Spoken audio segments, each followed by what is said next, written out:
ডুয়ার্স শব্দটি শুনলেই আমাদের চোখের সামনে ভেসে ওঠে আদিম গহীন অরণ্যের এক রোমহর্ষক ছবি।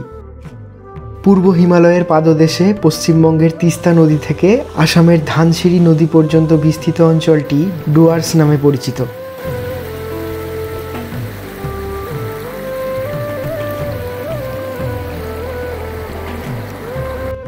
তিস্তা নদীর পশ্চিমে তরাই আর পূর্বে রয়েছে ডুয়ার্স।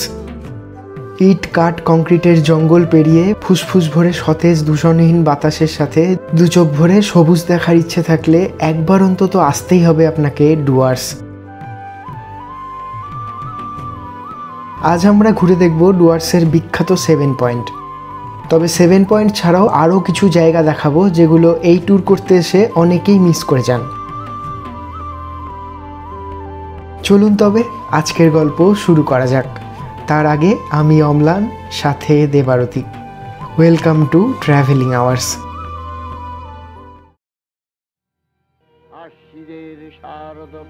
দিনটা ছিল মহালয়া। ঘড়িতে এখন সময় ভোর 4টে। এই মুহূর্তে বসে আছি বনানী রিসর্টের ব্যালকনিতে। একদিকে রেডিওতে মহালয়া বাজছে, অন্যদিকে ভেসে আসছে মূর্তি নদীর কলকল শব্দ। এই প্রথমবার বাড়ি থেকে দূরে মহালয়া।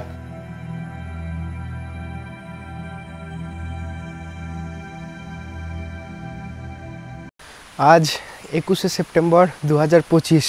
সকালটা শুরু হলো মহালয়া দিয়ে। দুর্দান্ত সকাল আজকে, রোদ ঝলমলে আকাশ, পাশ দিয়ে মূর্তি নদী বয়ে যাচ্ছে, দেখতে যাচ্ছি সেখানেই এখন। আর আমার একটা সাঙ্গপাঙ্গ জুটিয়ে নিয়েছি এখানে, সেও যাচ্ছে। এখন আমরা আছি মূর্তি ইকো ট্যুরিজম সেন্টার বা বনানী রিসর্ট, যেটা সেইখানে।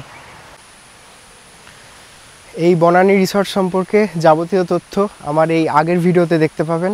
যারা এখনও সেই ভিডিও দেখেননি একবার দেখে নেন। জায়গাটা কিন্তু দারুণ, একদম ইকো ট্যুরিজম সেন্টার বলছে, একদম সেরকম। পুরো গাছগাছালির মধ্যে দেখুন, এখানে একটা কটেজ, এইখানে একটা কটেজ, এই কটেজটায় আমরা আছি। আর এদিকে কিছু রুম আছে দোতলায়, বেশ অনেক কটা ঘর আছে। এখানে এসে একটা দুটো দিন আপনারা অনায়াসে থাকতে পারেন। দরজাটা মোটামুটি সকালবেলায় খুলে দেয় তালা, তারপর এইভাবে খুলে পৌঁছে যেতে পারবেন মূর্তি নদীর একদম কাছে।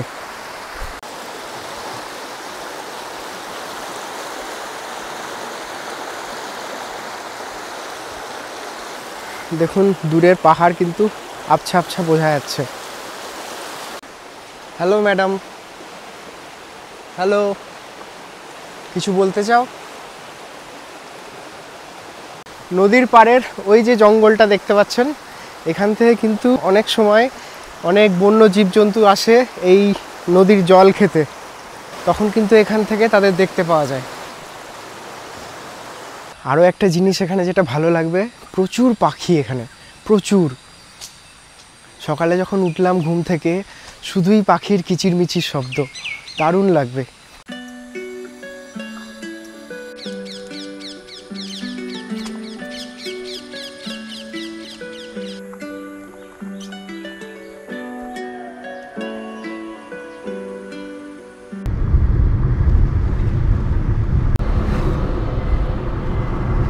ঘড়িতে সময় সকাল 8:30। আমরা বেরিয়ে পড়লাম আজকে 7 পয়েন্ট সাইট সিন ট্যুরে। আজ রাজভাই আসতে পারেনি, রাজভাইয়ের মা হাসপাতালে ভর্তি আছে, তাই অন্য একজন, মানে রাজভাইয়েরই এক ভাইকে পাঠিয়েছে। ভাইয়া আপনার নাম?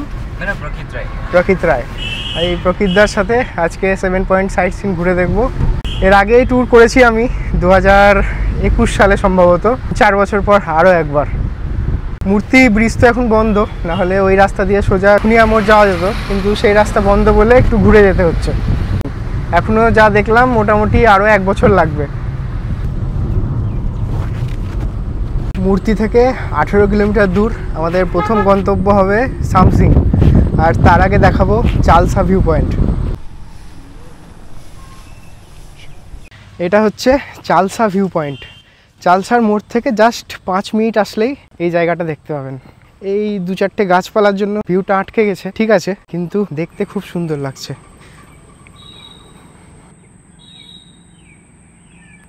এটা আমাদের 7 পয়েন্ট সাইট সিনের মধ্যে পড়ছে না, এখানে সেরকম ট্যুরিস্টও আসে না কারণ অনেকেই জানেনও না, তবে জায়গাটা কিন্তু খুবই সুন্দর। এই চালসা ভিউ পয়েন্টের সামনে একটা ম্যাগির দোকানে বসে আছি, 2 প্যাকেট ম্যাগি অর্ডার করলাম, বললো একটু সময় লাগবে। বললাম কেন সময় লাগবে কেন? বলছে রাতের বেলায় এই দোকানটায় চোর ঢুকেছিল, চোর ঢুকে কী চুরি করেছে? ম্যাগি চুরি করেছে, জানলা দিয়ে চোর ঢুকেছে, ম্যাগি চুরি করে নিয়ে পালিয়েছে। তাই আবার দোকান থেকে ম্যাগি কিনতে গেল, ম্যাগি এনে আমাদেরকে করে দিচ্ছে। মানে লোকে আজকাল ম্যাগিও চুরি করছে। 2 প্লেট চিজ ম্যাগি নিয়েছি।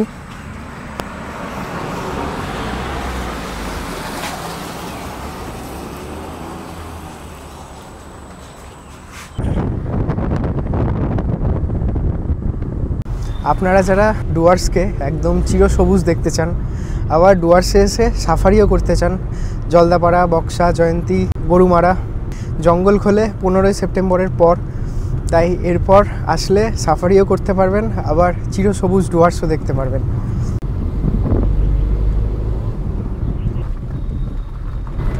সামসিং যাওয়ার এই যে রাস্তা, এত সুন্দর লাগবে না?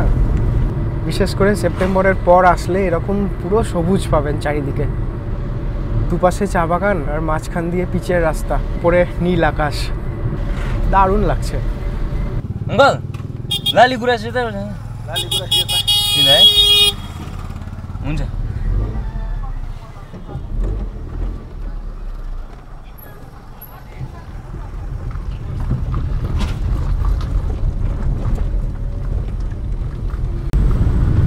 এই মোড় থেকে আর 1 কিলোমিটার গেলে সামসিংয়ের লালিগুরাস ভিউ পয়েন্ট। চলে এসেছি সামসিংয়ের লালিগুরাস ভিউ পয়েন্টে। এই মুহূর্তে প্রচণ্ড রোদ, প্রচণ্ড। এই হচ্ছে আই লাভ সামসিং, আর নিচে বয়ে যাচ্ছে জলঢাকা নদী। পুরো দেখুন এই জায়গাটা ক্যানিয়নের মতো, খুব সুন্দর জায়গা।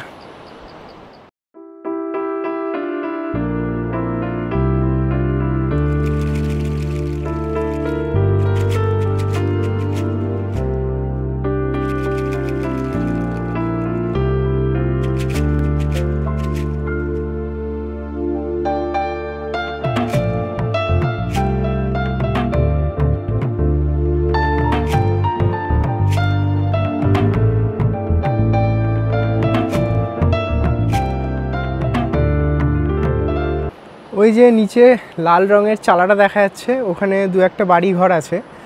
এটা আসলে একটা কিন্তু পিকনিক পয়েন্ট, এখানে লোকে শীতকালে এসে পিকনিক করে, ওই নিচটাই আর কি। এদিক দিয়ে রাস্তা আছে, এই যে রাস্তাটা নেমে যাচ্ছে দেখছেন না, এদিক দিয়ে রাস্তাটা নিচে নেমে যাচ্ছে। মোটামুটি আধ ঘন্টা তো লাগবেই যেতে, অনেকটা নিচে। এই জায়গায় আসার চেষ্টা করবেন একটু বিকেলবেলার দিকে, তাহলে রোদটা কম থাকবে। আমাদের ড্রাইভার দাদা এই লাইনে ডুয়ার্স প্রথম আসছে, তাই রাস্তাঘাট অত চেনে না। এর আগের বার যখন এসেছিলাম তখন বিকেল হয়নি, একদমই সন্ধে হয়ে গেছে, তবুও ভাল লাগছিল সন্ধেবেলাতেও। সিজন সবে শুরু হয়েছে, নাহলে এখানে একটা দোকান আছে, এখানে টুকটাক ওই ম্যাগি, বিস্কুট, চা এগুলো পাবেন, তাছাড়া এখানে আশেপাশে কিচ্ছু নাই। সামসিংয়ে গাড়ির জন্য 20 টাকা নিল, এরকম একটা রসিদ ধরিয়ে দিল, পার গাড়ি 20 টাকা। সামসিং থেকে এবার 4.5 কিলোমিটার দূরে আমরা যাচ্ছি সুনতালেখোলা। সেখানে আবার এই গাড়ি নিয়ে যাওয়া যাবে না, এখানে একটা ট্যাক্সি স্ট্যান্ড রয়েছে, সেই ট্যাক্সি স্ট্যান্ড থেকেই গাড়ি নিয়ে সুনতালেখোলা দেখতে যেতে হবে।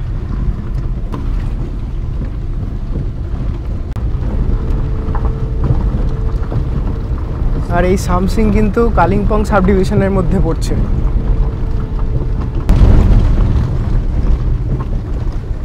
সুনতালেখোলার কিছুটা আগে দেখতে পেলাম একটা গভর্নমেন্টেরই ইকো ট্যুরিজম সেন্টার, আর এখানে কিন্তু থাকা যায়, এখন ওপেন আছে কিনা জানি না।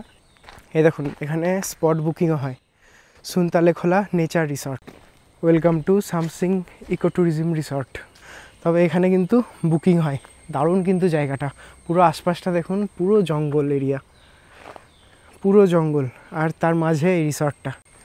সুনতালেখোলা আসলে এখানেও থাকতে পারেন কিন্তু, বা যারা ভাবছেন সাইট সিন করবেন, 7 পয়েন্ট ট্যুর করবেন, তারা কিন্তু একদিন এখানে অনায়াসে থাকতে পারেন, দারুণ লাগবে, পুরো জঙ্গল।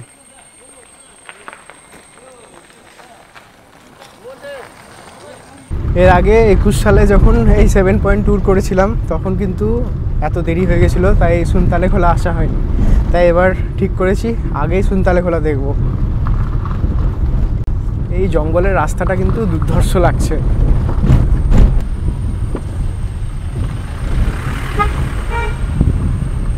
রাস্তা পার হচ্ছি, ওরাও পার হচ্ছে। ময়ূর একটা। চলে এসেছি সুনতালে খোলা। এখানে গাড়ি দাঁড়িয়ে গেল। এরপর এখান থেকে এখানে সিন্ডিকেট আছে, এই যে গাড়ি দাঁড়িয়ে আছে দেখতে পাচ্ছেন একটার পর একটা। এখান থেকে গাড়ি আলাদা করে ভাড়া করতে হবে, তারপর যেখানে যেখানে যেতে চান সেখানে যেতে পারবেন। এই হচ্ছে রেট চার্ট। 4 পয়েন্ট করলে 1300 টাকা, আর সুনতালে খোলা হ্যাঙ্গিং ব্রিজ করলে 300 টাকা পার ভেহিকেল। এই সিন্ডিকেট থেকে একটা গাড়ি ভাড়া করে এখন আমরা যাচ্ছি সুনতালে খোলা হ্যাঙ্গিং ব্রিজ। রাস্তা কিন্তু খুবই খারাপ, মানে কিছুক্ষণ আগে থেকে ম্যাগি খেলাম, হজম হয়ে গেল এটুকুতে। প্রচণ্ড খারাপ রাস্তা এইটুকু। রাস্তা খুবই কম, হ্যাঙ্গিং ব্রিজ, তবে রাস্তার অবস্থা একদমই ভালো না।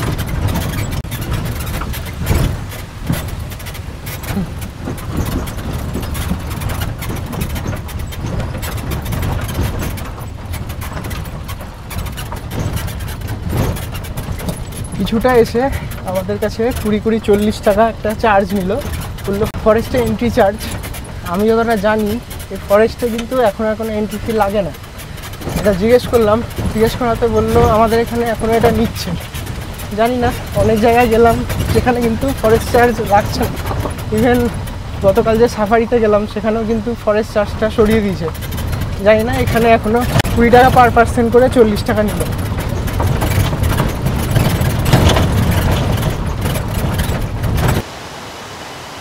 এই হচ্ছে সুনতালে খোলা হ্যাঙ্গিং ব্রিজ।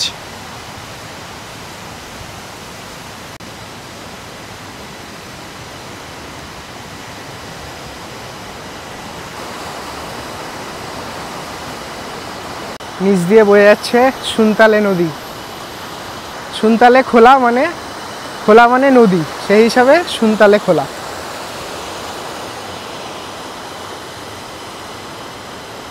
আর এই ব্রিজ কিন্তু একদম নড়ছে, হ্যাঙ্গিং ব্রিজ তো সে কারণে নড়ছে পুরো যখন হাঁটছি। আর এই ব্রিজে কিন্তু 4-5 জনের বেশি একসাথে অ্যালাউ নাই।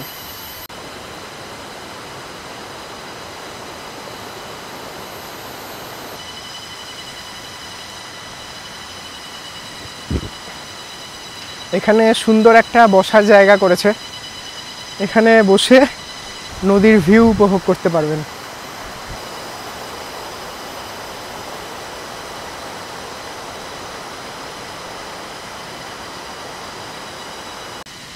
ওইদিকে হ্যাঙ্গিং ব্রিজটা, আর এই রাস্তা দিয়ে নেমে এসে নদীর কাছে যাওয়ার জন্য সরু একটা রাস্তা আছে। এই যে এইখান দিয়ে নেমে গেলে নদীর একদম কাছে যাওয়া যাবে।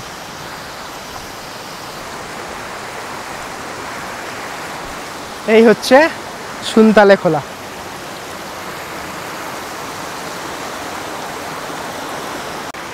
জল কতটা স্বচ্ছ দেখুন এখানে।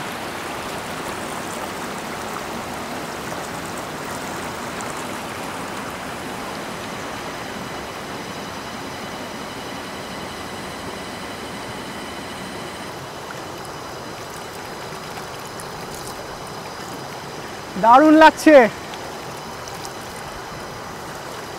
বেশ ঠান্ডা, বেশ ঠান্ডা।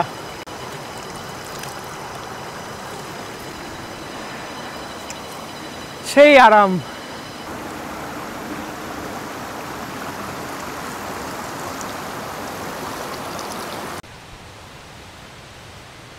এই দেখুন এইখানে আছে সুনতালে খোলা নেচার রিসর্ট। ওখানে যে হ্যাঙ্গিং ব্রিজটা ছিল ওখান দিয়ে যে রাস্তাটা নেমে আসছে ওই রাস্তাটা এখানে শেষ হচ্ছে সুনতালে খোলা নেচার রিসর্টে। Without booking, not allowed inside. WBFDC থেকে আপনারা বুকিং করতে পারেন, স্পট বুকিংও হয়, বুকিংয়ের নাম্বারও দেওয়া আছে, দরকার পড়লে নিয়ে নিতে পারেন এখান থেকে।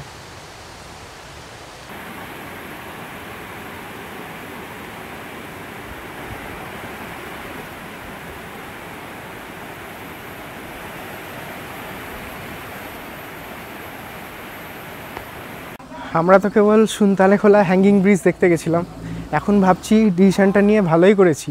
রাস্তার অবস্থা এত খারাপ, যদি আর বাদবাকি পয়েন্টগুলো দেখতে যেতাম তাহলে বোধহয় বেঁচে ফিরতাম না। এত খারাপ রাস্তা না, কি বলবো। চলিয়ে ভিয়া। সুনতালে খোলাতে আমাদের মোট খরচা হলো 320 টাকা।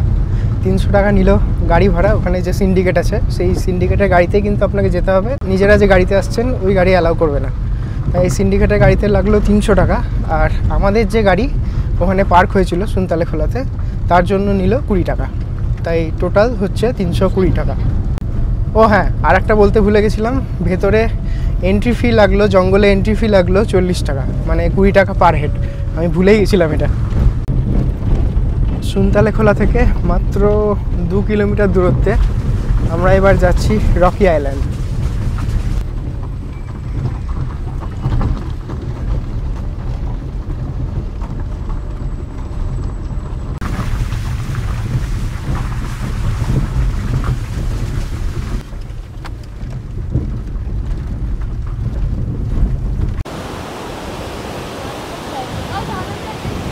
চলে এসেছি রকি আইল্যান্ড। তবে জলের কিন্তু এখন প্রচণ্ড স্রোত। ব্রিজ থেকে কিছুটা নেমে এসে, ওই হচ্ছে ব্রিজ, এই রাস্তা দিয়ে কিছুটা নেমে গেলে এরকম সিঁড়ি পাবেন। এই সিঁড়ি আপনাকে পৌঁছে দেবে একদম মূর্তি নদীর কাছে। রকি আইল্যান্ড নাম হলেও এটা কোনো আইল্যান্ড না।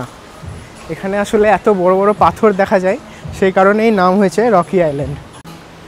এই যে এরকম সরু রাস্তা আছে, এখানে আবার দোকানও আছে। নিচে अलाउ नहीं है।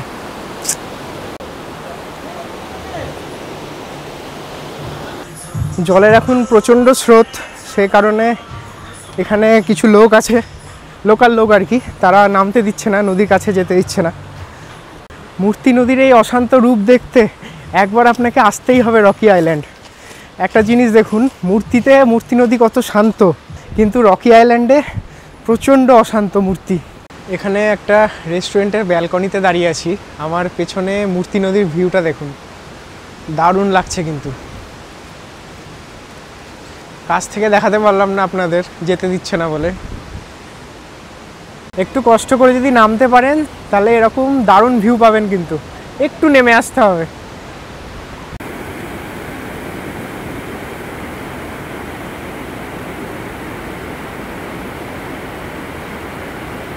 সামনে দিয়ে কোনো গাড়ি চলে এলে যাওয়া খুব মুশকিল। একদম জঙ্গল ঘেঁষে দিয়েছে আমাদের গাড়ি, তারপর সাইড দিয়ে একটা জেসিবি পাস হচ্ছে। খুবই সরু রাস্তা এই রকি আইল্যান্ডের দিকে।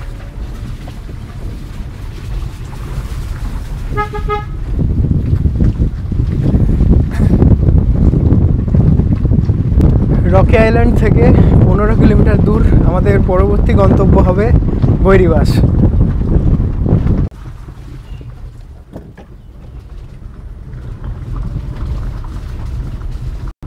এই দেখুন কাশফুল।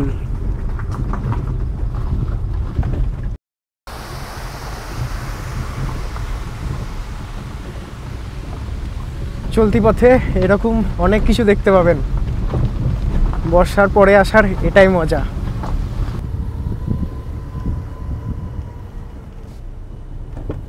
রকি আইল্যান্ড থেকে গৈরিবাস যাওয়ার পথে একটা জায়গায় দাঁড়িয়েছি। এটা কোনো ভিউ পয়েন্ট নয়, দেখতে ভাল লাগলো বলে ড্রাইভার দাকে বললাম একটু দাঁড়াতে। আপনারা যখন ডুয়ার্স আসবেন এরকম কিন্তু অনেক জায়গা দেখতে পাবেন। একটু সময় করে নামবেন, একটু এখানে হাওয়া খাবেন, দিয়ে আবার চলে যাবেন। এরকম কিন্তু অনেক জায়গা আছে যেগুলো আদতে কোনো ভিউ পয়েন্ট না, দেখতে কিন্তু ভিউ পয়েন্টের থেকে আরও বেশি ভালো। একবার জায়গাটা দেখুন, নিচ দিয়ে বয়ে যাচ্ছে মূর্তি নদী। আর ওইটা হচ্ছে কিন্তু সামসিং। আমরা প্রথম যে পয়েন্টটা গেলাম সামসিং, ওই দেখুন দূরে দেখা যাচ্ছে। আমরা যেটা সামসিং থেকে দেখেছিলাম, এটা এবার সামসিংয়ের ওই পার থেকে দেখছি।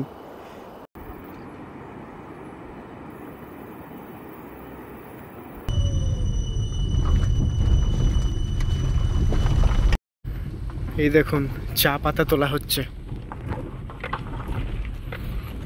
চা শ্রমিকরা চা পাতা তুলছে। এই দেখুন চা বাগানে ময়ূর ঘুরে বেড়াচ্ছে। ডুয়ার শেষে আর কিছু দেখুন না দেখুন, ময়ূর দেখতে পাবেন।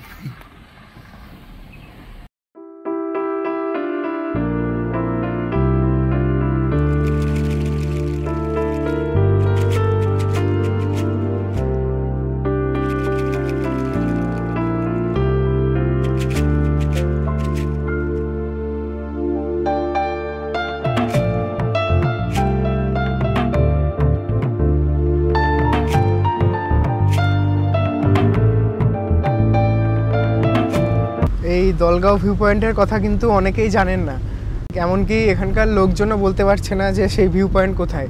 আপনাদের খুঁজতে অসুবিধা হবে না, গুগলে লিখবেন দলগাঁও ভিউ পয়েন্ট, ম্যাপ আপনাদের যত্ন সহকারে পৌঁছে দিবে সেখানে। আমরাও গুগল বাবাজি ভরসায় যাচ্ছি, দেখি পৌঁছাতে পারি কিনা। আর এই দলগাঁও ভিউ পয়েন্ট কিন্তু 7 পয়েন্টের মধ্যে পড়ছে না, তাই যারা ভাবছেন কেন যাবেন দলগাঁও ভিউ পয়েন্ট, সেই প্রশ্নের উত্তর একটু পরে দিচ্ছি। দলগাঁও ভিউ পয়েন্টের এন্ট্রি পয়েন্ট, এখানে আপনার কাছ থেকে 25 টাকা করে পার হেড নেবে। এই যে গাড়ির কোনো পার্কিং চার্জ নাই।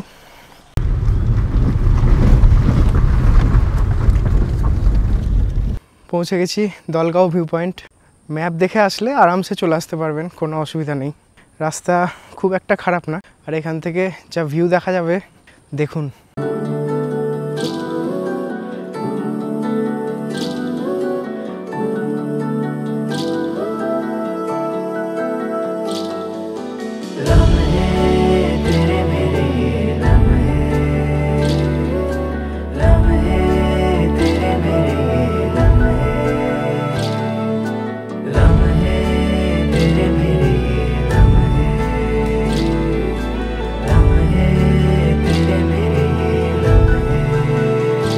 এখান থেকে পুরো জায়গাটাই একটা ভিউ পয়েন্ট। ওখানে টাওয়ার করা আছে, সেই টাওয়ারে যদি আপনি নাও ওঠেন, আপনার পায়ে যদি সমস্যা হয় বা আপনি যদি বয়স্ক কেউ হন, তাহলে এই যে পুরো জায়গাটা দেখছেন, এখানে যে কোনো জায়গায় দাঁড়ালেই কিন্তু আপনি পুরো ভিউটা দেখতে পাবেন। এখন আছি দলগাঁও ভিউ পয়েন্টে। এখান থেকে কিন্তু খুব সুন্দর পাহাড়ের রেঞ্জ দেখা যায়। এখন আস্তে আস্তে মেঘে ঢেকে যাচ্ছে, এদিকটা বেশি মেঘে ঢেকে গেছে, এদিকটা তাও কিছুটা ক্লিয়ার আছে। নিচ দিয়ে বয়ে যাচ্ছে জলঢাকা নদী, দুর্দান্ত ভিউ। এখানে কিছু লোক এসে পিকনিক করছে, জায়গাটা খুব সুন্দরভাবে সাজানো। দলগাঁও দেখে এবার যাচ্ছি গৈরিবাস। যারা এই 7 পয়েন্ট সাইট সিনে আসছেন, তারা কিন্তু এই দলগাঁও একদম মিস করবেন না। আগে মোড়টা আপনাদের দেখিয়ে দিচ্ছি, তাহলে এদিকে আসতে সুবিধা হবে। যারা চেনে না বা যে ড্রাইভাররা জানে না, তাদেরও আসতে সুবিধা হবে। এই মোড়টা একটু খেয়াল করবেন। কোনো দোকানের নাম, এখানে একটা 45 গাঁও হোমস্টে আছে, এই বোর্ডটা খেয়াল রাখতে পারেন। এদিক দিয়ে রকি আইল্যান্ডের রাস্তা, এদিক দিয়ে আসবেন। রকি আইল্যান্ড দিয়ে এলে বাঁ দিকে দলগাঁও, ডান দিকে চলে যাবে গৈরিবাস, বা গৈরিবাস দিয়ে যদি আসেন একদম সোজা বেরিয়ে যাবেন দলগাঁও। এই মোড়টা খেয়াল রাখবেন, তাহলে দলগাঁও খুঁজতে অসুবিধা হবে না।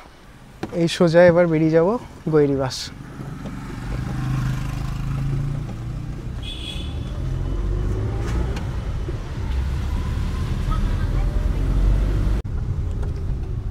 দেখুন পৌঁছেও গেলাম গৈরিবাস, মানে এখান থেকে 20 থেকে 30 মিটার হবে গৈরিবাস থেকে ওই মোড়টা। এই হচ্ছে গৈরিবাস ভিউ পয়েন্ট।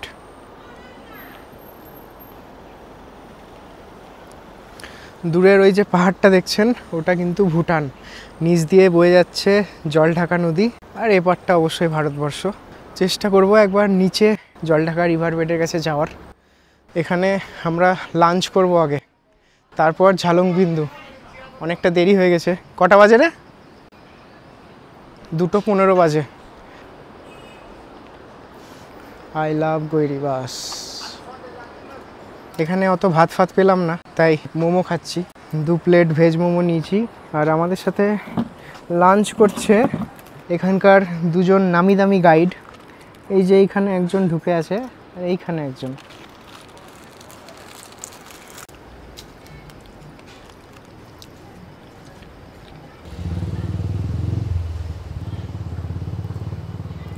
এখানকার মোমোটা অতটাও ভালো লাগলো না, দাম আবার 120 টাকা প্লেট। এই নিচে যে গ্রামটা দেখছেন, এটা কিন্তু ঝালং গ্রাম। ওই যে ওপরে লাল বিল্ডিংটা দেখতে পাচ্ছেন, এটা হচ্ছে ভুটানের তাসিচলিং হসপিটাল। বৈরিবাস থেকে এবার আমরা নিচের দিকে নামছি, নিচে ঝালং গ্রামের দিকে, একদম রিভার বেডের কাছে যাওয়ার চেষ্টা করব, দেখি কতটা যাওয়া যায়। রাস্তা জানি না, জিজ্ঞেস করতে করতে নামছি। ভাই সামনে দেখো, বাপরে কি ছোট ছোট বিড়াল রে, দুর্দান্ত জায়গা। এই হচ্ছে পিকনিক স্পট, লোকে এখানে স্নানও করছে, দুর্দান্ত জায়গা। জলঢাকার তাণ্ডব দেখুন একবার, বাপরে দুর্ধর্ষ লাগছে।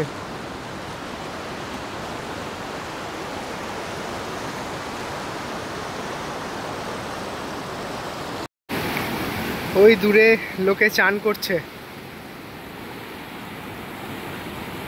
এখানে স্নান করা বেশ রিস্কি। জলের একবার স্রোত দেখুন, তাহলে বুঝতে পারবেন, প্রচন্ড স্রোত এখন।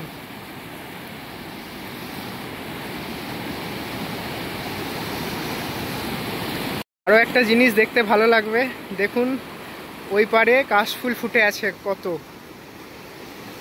কত কাশফুল দেখুন ওই পারে।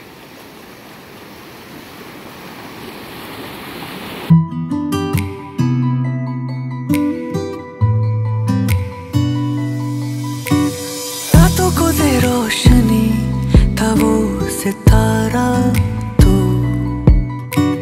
ख्वाबों में दिखा जो मेरा सहारा, तू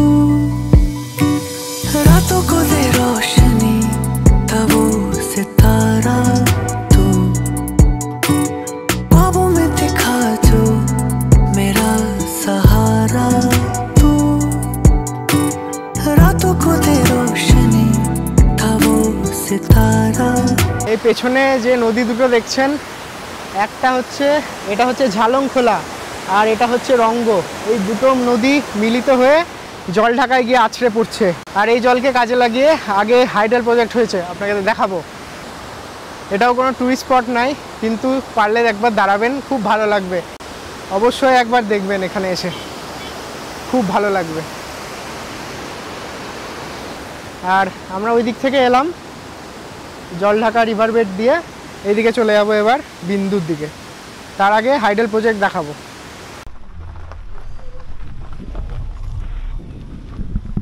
বিন্দু যাওয়ার পথে গাড়ির দরুন নেবে আরও 20 টাকা, মানে এরকম রাস্তায় রাস্তায় চলছেই, শেষ নাই। এখানে 20, এখানে 30, দেখবেন দিনের শেষে 200-250 টাকা শুধু এই গাড়িওয়ালাদের দিতে দিতেই শেষ হয়ে গেছে। এবার যাচ্ছি বিন্দু, পথে পড়বে জলঢাকা হাইডেল প্রজেক্ট, আর তার কিছুটা পরে অ্যাপেল স্টোন।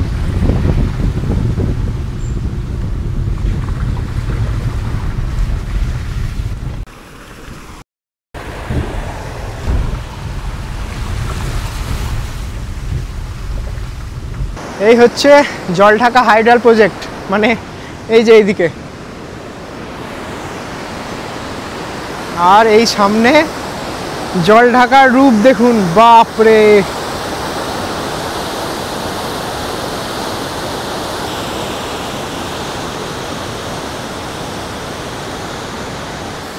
এটাও কিন্তু 7 পয়েন্ট সাইট সিনের মধ্যে পড়ে না, তবে বিন্দু যাওয়ার পথে এই রাস্তায় কিন্তু দাঁড়াবেন, দারুণ লাগবে।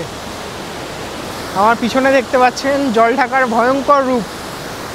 আপনারা মূর্তিতে একদিন থেকে আরেকদিন কিন্তু এই ঝালং বিন্দুতে থাকতে পারেন। ঝালংয়ে কিন্তু প্রচুর হোমস্টে আছে, কিছু হোমস্টের নাম্বার আমি দিয়ে দেবো আপনাদেরকে, দেখে নেবেন। এখন মনে হচ্ছে একদিন ঝালংয়ে থাকলে মন্দ হতো না। যাই হোক, পরে আবার যদি কখনো আসি দেখা যাবে তখন।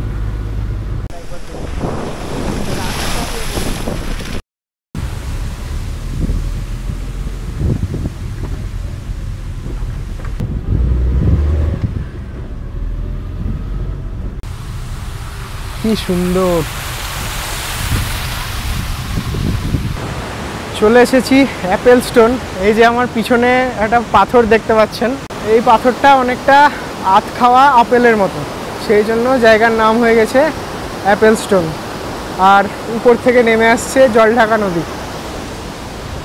আর এখানে একটা রেস্টুরেন্ট আছে, আগের বার এই হোটেল অ্যাপেল স্টোনে এসেছিলাম, এখানে এসে লাঞ্চ করেছিলাম।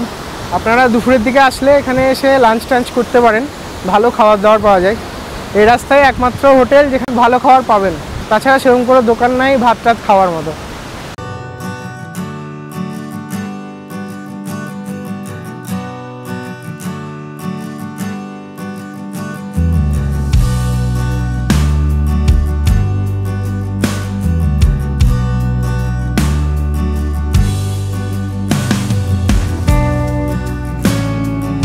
আর মোবাইল নেটওয়ার্কের কথা যদি বলি, এতক্ষণ মোটামুটি জিও ঠিকঠাক চলছিল, তবে এই অ্যাপেল স্টোন আসার কিছুটা আগে জিও এয়ারটেল সব হাওয়া হয়ে গেল, এখানে আর কোনো টাওয়ার নাই। বর্ষাকালে এলে এগুলোই প্রাপ্তি।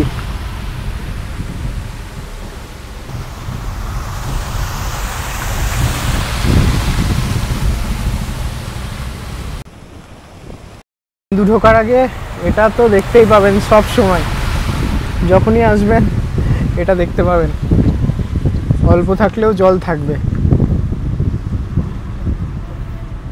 চলে এসেছি বিন্দু, চলে এসেছি আজকের 7 পয়েন্টের শেষ ডেস্টিনেশন বিন্দু।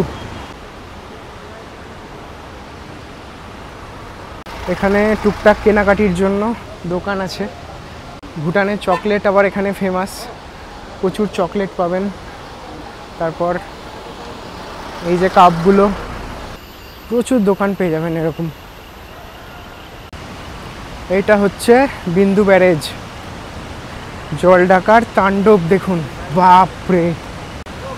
নদীর খুব বেশি সামনে যাওয়া যাবে না, প্রচণ্ড স্রোত এখানে। এই জায়গাটা দেখুন একবার, বাপরে। এখানে জল ঢাকা প্রচণ্ড জোরে বয়ে যাচ্ছে, মানে দূর থেকে হাওয়ার মতো জল উড়ে আসছে। আর এইটা হচ্ছে বিন্দু ড্যাম।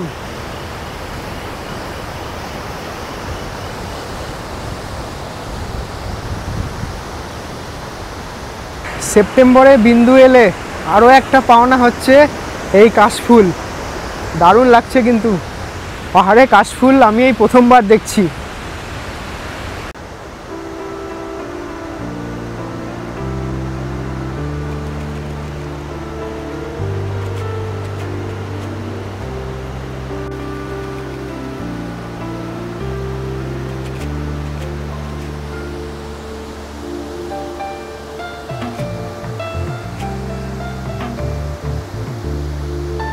ওই রাস্তা দিয়ে এসে এই দিক দিয়ে নদীর কাছে যাওয়া যায়, তবে এই সেপ্টেম্বর অক্টোবরে আসলে খুব বেশি দূরে যাওয়ার চেষ্টা করবেন না। আমিও খুব একটা দূরে যাব না। দেখুন ওখানে নিচে অনেক লোক নেমেছে। বিশেষ করে সেপ্টেম্বরে এলে নদীর বেশি কাছে যাওয়ার চেষ্টা করবেন না, এখন কিন্তু জল ঢাকার প্রচণ্ড স্রোত, আর বিপদ কিন্তু বলে কয়ে আসে না। লোকে অনেকটা নিচে গেছে দেখতে পাচ্ছেন, কিন্তু এতটা যাওয়া ঠিক না।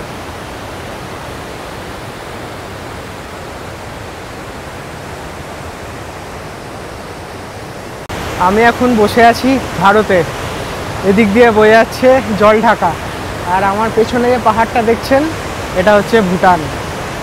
একদম হাত বাড়ালেই ভুটান।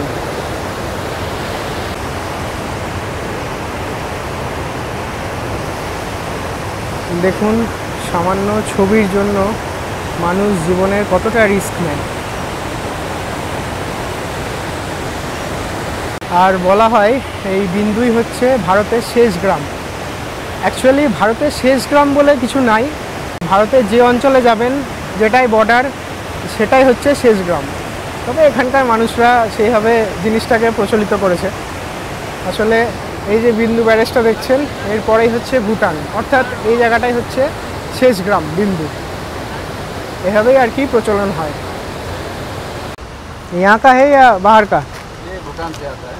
भूटान का। भूटान में कोलाबोरेशन का है। এখানে অনেক ভুটানের চকলেট পাবেন। और ये क्या है?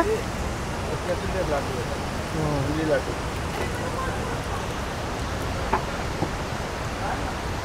ये रसगुल्ला चॉकलेट, स्ट्रॉबेरी আছে, ক্রিম আছে, কোকোনাট আছে, এলাচ আছে, হেজলনট আছে।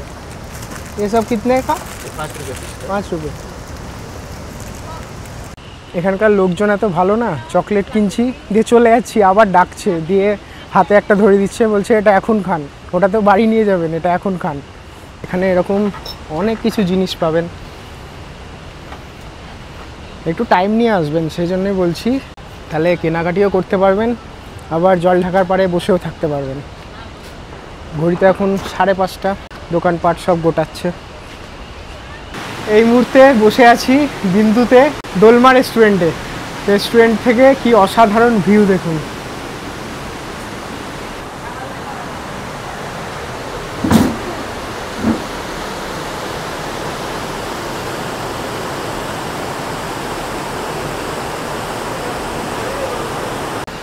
গরম গরম মোমো আর তার সাথে ঠান্ডা ঠান্ডা বিন্দুর হাওয়া, দারুণ লাগছে।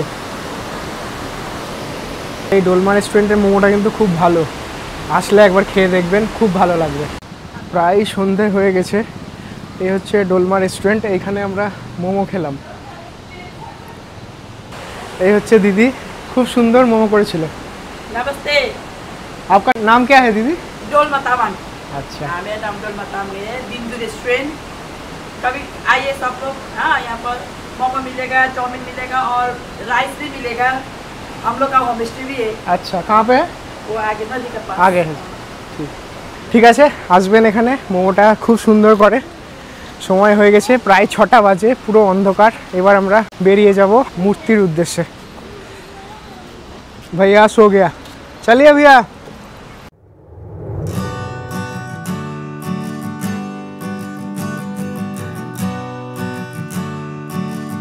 আমাদের ডুয়ার্স ভ্রমণ কিন্তু এখানেই শেষ নয়, পরের পর্বে ডুয়ার্সের আরও কিছু নতুন জায়গার সন্ধান দেব।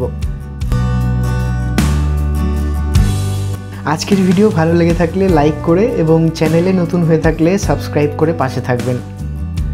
ফিরে আসছি নতুন গল্প নিয়ে খুব তাড়াতাড়ি। ভালো থাকুন, সুস্থ থাকুন আর দেখতে থাকুন ট্রাভেলিং আওয়ার্স। ধন্যবাদ।